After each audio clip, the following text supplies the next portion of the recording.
बहुत समय पहले चंदनपुर गांव में रोशनी अपनी बहन नेहा और निशा के साथ रहती थी। जहां रोशनी एक बहुत ही नेक और दयालु स्वभाव की लड़की थी, वहीं उसकी बहनें नेहा और निशा बहुत ही चालाक, लालची और मक्कार थे। वो दोनों रोशनी की सुंदरता से बहुत जलते थे। माँ बाप के मरने के बाद दोनों ने सारी संपत्ति आपस में बांट ली और बेचारी रोशनी को कुछ भी नहीं दिया। माँ बाप के मरने के बाद रोशनी का जीवन कष्टों से भर गया। अब वह एक नौकरानी की तरह घर का सारा काम करती थी और वहीं उसकी बहनें एक मालकिन की तरह अपना जीवन व्यतीत कर रही थीं। रोशनी जा और कुएं से पानी लेकर आ, घर में पानी खत्म हो गया है। पानी लेकर जल्दी आना और आके खाना भी बनाना है तुझे, समझी ना? बहुत जोरों की भूख लगी है हमें। घर का सारा काम पड़ा है, पहले घर का सारा काम कर लेती हूँ, फिर चली जाऊंगी। नहीं, पहले जा कुएं से पानी लेकर आ, उसके बाद खाना बनाना। बहुत जोरों की भूख लगी है। सुना नहीं तूने? जा, नहीं तो बहुत पिटाई होगी तेरी। बेचारी रोशनी पिटाई के डर से घर का सारा काम छोड़ के कुएं से पानी लेने चली गई। कुएं से पानी लाने के बाद थकी हारी रोशनी जैसे ही एक गिलास पानी पीने के लिए मटके की तरफ बढ़ी, तभी ही उसकी बहन नेहा ने उससे गिलास छीन लिया। पानी बाद में पीना, पहले जाके खाना बना। इतनी देर लगा दी कुएं से पानी लाने में, भूख के मारे जान ही निकली जा रही है।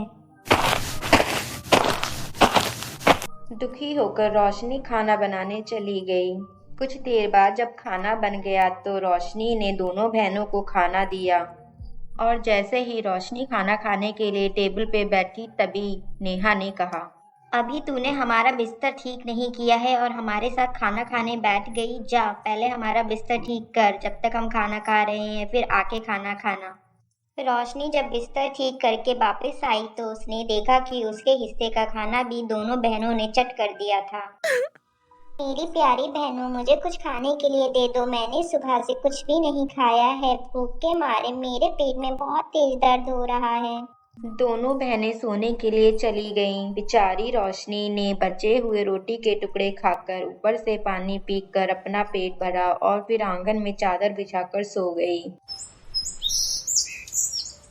अगली सुबह जब रोशनी कुएं से पानी लेने के लिए गई, तब उसे बहुत जोरों की भूख लगने लगी। काश कुछ फल खाने को मिल जाए, बहुत जोरों से भूख लग रही है।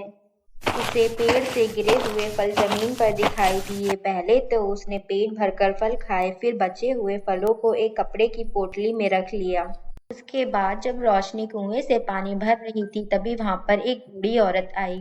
बेटी, मुझे बहुत जोरों से भूख लग रही है, क्या तुम्हारे पास कुछ खाने के लिए है? अम्मा, मेरे पास तो बस ये फल हैं, आप ये फल खा सकती हो। बूढ़ी औरत ने वो फल खाए और फल खाकर फिर रोशनी का धन्यवाद किया। बेटी, तुम बहुत नेक और दयालु लड़की हो। मैं तुमसे बहुत खुश हूँ, इसलिए मैं तुम्हें एक मुर्गी देना चाहती हूँ। मुर्गी रोशनी को देकर बूढ़ी औरत वहां से चली गई। रोशनी मुर्गी अपने घर ले जा रही थी, तब उसे अपनी दोनों बहनों का ध्यान आया। रोशनी ये मुर्गी अपनी बहनों को नहीं दिखाना चाहती थी, इसलिए वो गांव में रहने वाली एक बूढ़ी दादी जो मुर्गी पालन का काम करती थी, उन्हें वह मुर्गी ले जाकर दे देती है। वह बूढ़ी दादी और मुर्गी से वादा करती है कि वो हर सुबह रोटी लेकर मुर्गी के लिए आएगी। जब अगली सुबह रोशनी रोटी लेकर मुर्गी के लिए आती है तो वह देखती है कि उसकी मुर्गी ने एक सोने का अंडा दिया हुआ है। ये देखकर रोशनी बहुत ही ज्यादा चौंक जाती है। प्यारी मुर्गी, तुम कितनी अच्छी हो, क्या ये अंडा मेरे लिए है? तुम्हारा बहुत बहुत शुक्रिया। सोने का अंडा लेकर रोशनी सुनार के पास जाती है और उसके बदले सुनार उसे कुछ पैसे देता है। अब रोशनी को खाने और पीने की कोई दिक्कत नहीं थी। अब इस तरह रोज रोशनी रोटी लेकर मुर्गी के पास जाती थी और बदले में मुर्गी एक सोने का अंडा रोशनी को देती थी और अब रोशनी को पैसों की कोई कमी नहीं थी। अब रोशनी खुश रहने लगी, पर उसकी खुशी उसकी बहनों से देखी नहीं गई। वह दोनों बहुत हैरान थीं। ये देखो, हमारे टुकड़ों पे पलने वाली आज कैसे अच्छे अच्छे कपड़े पहन रही है, जो कभी हमारे फटे पुराने कपड़े पहनती थी। हाँ बहना, तुमने ठीक कहा। इस पर इतने पैसे आए कहाँ से? मुझे तो दाल में कुछ काला लगता है। चलो इसका पीछा करते हैं और इस बात का पता लगाते हैं। आखिरकार रोशनी का पीछा करते हुए दोनों बहनों ने सोने का अंडा देने वाली मुर्गी का पता लगा ही लिया। तब रोशनी के जाने के बाद दोनों बहनों ने मुर्गी को पकड़ लिया। अब हम इस मुर्गी को मारकर इसके पेट के अंदर से सारे सोने के अंडे निकाल लेंगे और इस तरह हम जल्दी लखपति बन जाएंगे। हाँ ठीक कहा बहना। फिर दोनों बहनों ने अपने इरादों को अंजाम देने के लिए मुर्गी को मार डाला, लेकिन उनके हाथ कुछ भी नहीं आया। मुर्गी के पेट से कोई भी सोने के अंडे नहीं निकले।